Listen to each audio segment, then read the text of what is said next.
आमच्या नाटकाचं नाव आहे एक पाण्याचा थेंब. एक छोटासा तो पाण्याचा थेंब काय काय करू शकतो ते आपण आज या नाटकातून पाहणार आहोत. पाण्याचा थेंब कसा चालत येतो. तुम्हाला माहिती आहे का मी कोण आहे? मी आहे एक छोटासा पाण्याचा थेंब. छोटा आहे पण खूप खूप उपयोगी आहे. तुम्हाला माहिती आहे मी आभाळातून येतो, शेती हिरवीगार ठेवतो आणि तुमची तहान भागवतो. जर मी नसेल तर तुमचं जीवन असेल का?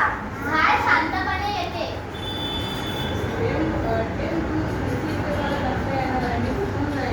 हो, तुझं बरोबर आहे.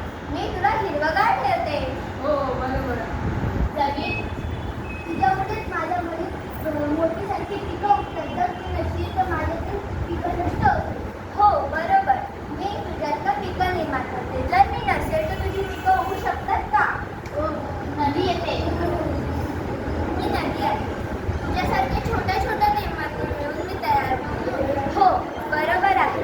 मी आधी माझे सर्व मित्र बनून ही नदी तयार होते. पण माणसांना कोण सांगेल माझं महत्त्व? माणसं मला अशीच वायात आवडतात. त्यांना असं वाटतं की मी काही कामाचं नाही. पण तुम्हाला माहिती आहे का, जर मी नसेल ना तर सगळीकडे दुष्काळ पडून जाईल. हो हो बरोबर आहे. माणूस बेजबाबदारी.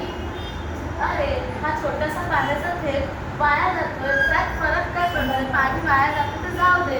काय काय बोलला तू? एक छोटासा पाण्याचा थेंब वाया जातोय.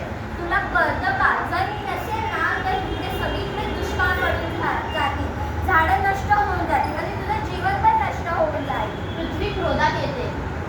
थेंबा तू माझ्यासाठी खूप महत्त्वाचा आहे. तुझ्यावरच माझे सर्व जीवन अवलंबून आहे. पण या माणसांना तुझे महत्त्व कधी कळणार आहे? माझ्या समजूतदारपणाने. मला आता समजलं की हा एवढसा पाण्याचा थेंब किती मौल्यवान आहे. मित्रांनो, लहान आहे पण